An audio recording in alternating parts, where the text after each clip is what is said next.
नमस्कार, आपण पाहत आहात MK न्यूज नेटवर्क लाईव्ह. आपले हार्दिक स्वागत. या ठिकाणी होत असतो आणि दोन्ही नद्या आज दोन्ही धरणं आज तुडुंब भरलेले आहेत. पूर्वी वर्षातून म्हणजे पूर्वीच्या काळामध्ये वर्षातून किमान 5 ते 6 वेळा पाणी सोडलं जायचं. आज या 15 दिवसामध्ये सतत पाणी सोडतात. म्हणजे एक दिवस आड मांजरातलं पाणी, तेरणीतलं पाणी आणि या दोघांचा संगम असलेला हा जो पलीकडचा भाग आहे, या गावाच्या पलीकड संगम आहे, हे पूर्ण नद्या एकत्रित आल्यामुळे गावामध्ये पाणी आलेलं आहे. 1 किलोमीटर नदीने आपलं पात्र बदललेलं आहे. तिथं बॅरेज आहे, बॅरेजच्या अर्धा किलोमीटर या बाजूला आणि अर्धा किलोमीटर या बाजूला आपल्याला त्या ठिकाणी पाणी दिसून येतंय. आणि ह्याचा अर्थ म्हणजे 1 किलोमीटरनी नदीचं जर पात्र जर वाढलं असेल एका भागामध्ये, तर तुम्ही याच्यावर अंदाज करू शकता की किती मोठ्या प्रमाणामध्ये पाऊस असेल, पाणी असेल, याचा अंदाज आपण करू शकतो. बरं, आज मुख्यमंत्री येतात पाहणी करण्यासाठी. लातूरमध्ये जवळपास 4 लाख हेक्टरवरचं जे सोयाबीनचा पेराव होता त्याचं पूर्णपणे नुकसान झाले.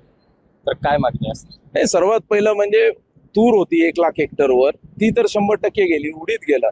आणि ज्याच्यावर ह्या भागातल्या शेतकऱ्यांनी तक्त धरली होती की बाबा आता आपल्या हाताला सोयाबीन भेटल, जे 4.5 लाख हेक्टर सोयाबीनचा पेरा आपल्या लातूर जिल्ह्यामध्ये होता, तो देखील आता शेतकऱ्यांच्या हातून गेला. तुम्ही सोयाबीनच्या शेतात, कोणत्याही शेतात, इथं बाजूला सोयाबीनचं शेत आहे बाजूला, आपण जर गेलात तर तिथं तुम्हाला प्रत्येक शेतामध्ये तुम्हाला गुडघाभर पाणी त्या ठिकाणी दिसेल. तेही हक्काचं, अधिकाराचं पीक शेतकऱ्याच्या हातून गेलेलं आहे. शेतकऱ्याला जास्तीत जास्त मदत सरकारच्या माध्यमातून कशी घेता येईल असा आपला प्रयत्न. बरं, हे जे वाहून जाणारं पाणी आहे ते सीमालवर्ती भाग असल्यामुळे औरात हा कर्नाटकात जातो. कर्नाटक सरकारकडून पण काही उपाययोजना करण्यात आल्या. तशा आता काही उपाययोजनेची मागणी करणार आहोत. नाही, आपला दोन्ही राज्याचा समन्वय त्या ठिकाणी राहणं गरजेचं आहे. त्या समन्वयाच्या माध्यमातून ज्यावेळेस त्यांनी खालचे गेट ओपन करतात किंवा खालचे गेट टाकतात, त्याचं बॅकवॉटर मागे येतं. बॅकवॉटर आले की मागच्या शेतामध्ये जातं. तरी मागच्या महिनाभरामध्ये आम्ही कर्नाटक राज्यासोबत समन्वय ठेवून वारंवार ज्या वेळेस गेट उघडायची वेळ येते, गरज भासते, त्यावेळेस कर्नाटक राज्याने देखील आम्हाला त्या बाबतीमध्ये सहकार्य देखील केलेलं आहे.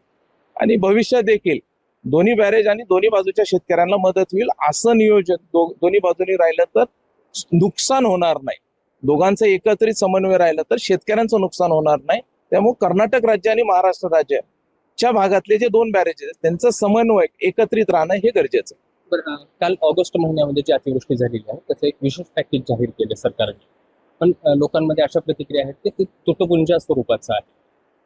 नाही, निश्चितपणे हे बघा, ह्याच्यामध्ये माझं विरोधी पक्षाला देखील सगळ्यांना माझं आग्रहाचं आव्हान असणार आहे की आपण देखील सरकारमध्ये अनेक वर्ष काम केलेले आहेत. सरकारनी ज्या पहिल्या टप्प्यामध्ये आज ज्या पद्धतीने जर आपण मागचा इतिहास काढला, जर आपण, मला ह्या राजकीय क्षेत्रामध्ये, राजकीय ह्याच्यामध्ये वक्तव्य करायचं नाही, पण मागच्या काळामध्ये विरोधी पक्ष सरकारमध्ये